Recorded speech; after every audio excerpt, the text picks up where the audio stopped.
अब हमने मुद्रास्फीति के प्रकार या रूप हम पढ़ रहे थे। उसमें दो प्रकार हमारे हैं। पहला है on the basis of control, नियंत्रण के अनुसार मुद्रास्फीति, जिसमें दो प्रकार बताए गए हैं। ओपन इन्फ्लेशन, जिसे खुली स्फीति कहते हैं, और सप्रेस्ड इन्फ्लेशन, जिसे दबी हुई स्फीति कहते हैं। इसके अलावा एक और वर्गीकरण है गति के अनुसार मुद्रास्फीति के रूप। इसमें पहला है क्रीपिंग इन्फ्लेशन, मतलब रेंगती हुई स्फीति। वॉकिंग इन्फ्लेशन, चलती स्फीति। रनिंग इन्फ्लेशन, दौड़ती स्फीति। और लास्ट है गैलोपिंग रन अवे और हाइपर इन्फ्लेशन, सरपट दौड़ती स्फीति। अब इसमें जो हम पढ़ रहे हैं, पहला नियंत्रण के आधार पर मुद्रास्फीति के रूप। पहला जो है खुली स्फीति या ओपन इन्फ्लेशन। इसके अंतर्गत ओपन इन्फ्लेशन में हम कहेंगे कि जब कीमतों की वृद्धि पर किसी प्रकार का नियंत्रण नहीं होता है और वो स्वतंत्र रूप से बढ़ती हैं, तो ऐसी स्फीति को हम खुली स्फीति कहते हैं। इसके अलावा दबी स्फीति या सप्रेस्ड इन्फ्लेशन क्या है?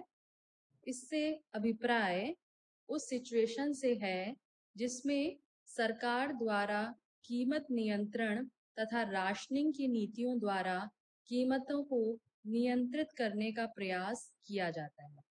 अर्थात ओपन इन्फ्लेशन में कोई कंट्रोल नहीं होता कीमतों को कम करने का और वो बढ़ती हैं स्वतंत्र रूप से।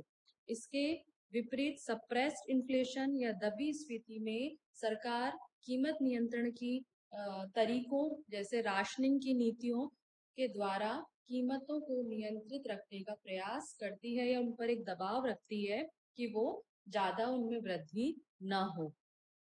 फिर हमारा आता है पांचवा क्लासिफिकेशन। पहले हमने कारणों के अनुसार पढ़ा मुद्रास्फीति के रूप, उसके बाद समय के अनुसार पढ़े, आकार के अनुसार पढ़ा, नियंत्रण के अनुसार पढ़ा, और लास्ट है हमारा गति के आधार या गति के अनुसार मुद्रास्फीति के रूप।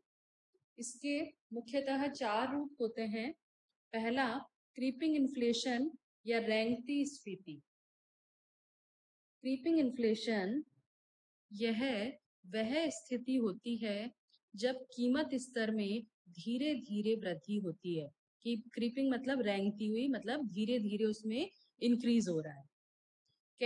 प्रोफेसर केन्स के अनुसार इस प्रकार की स्थिति अर्थव्यवस्था को विकासोन्मुख मतलब विकास की ओर प्रगति करने हेतु आवश्यक है। मतलब हमें अर्थव्यवस्था को विकासोन्मुख विकास की ओर उन्मुख करना है, तो इस प्रकार की स्फीति जरूरी है, ऐसा प्रोफेसर केन्स ने अपना विचार दिया। लेकिन हमें ये ध्यान रखना चाहिए कि कहीं ये रेंगती हुई स्फीति या क्रीपिंग इन्फ्लेशन बाद में बड़ा रूप नहीं ले ले, इसके भी हमें प्रयास करते रहने चाहिए।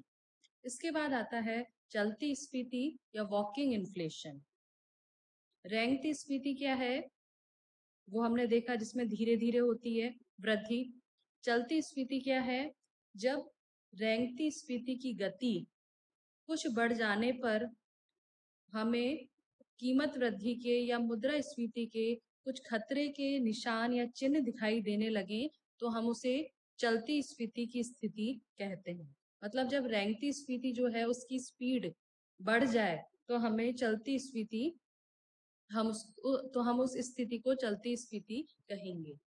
दौड़ती स्फीति क्या है या रनिंग इन्फ्लेशन क्या है?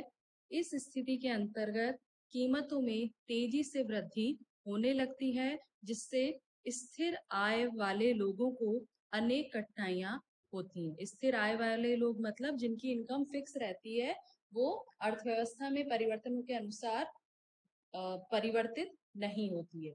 तो दौड़ती स्फीति में इस कीमतें बढ़ जाने से स्थिर आय वर्ग के लोगों को परेशानी अनुभव होने लगती है। और लास्ट है हमारा सरपट दौड़ती स्फीति, गैलोपिंग रनवे और हाइपर इन्फ्लेशन। यह वह स्थिति होती है जिसमें कीमतें इतनी तीव्रता से बढ़ती हैं कि वृद्धि की उसमें उसकी कोई लिमिट नहीं होती है और ना ही उसके बारे में अनुमान लगाना संभव होता है।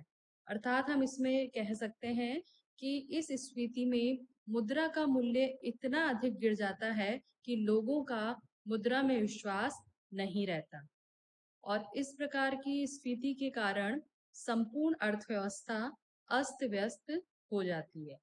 तो यदि हम इन चारों का अध्ययन करें तो रनिंग क्रीपिंग सही है विकास के लिए, उससे थोड़ी यदि उसकी स्पीड बढ़ जाती है स्पीति की तो वॉकिंग भी ठीक है, लेकिन रनिंग और गैलोपिंग ये दोनों ही किसी भी अर्थव्यवस्था के लिए खतरनाक स्थिति है।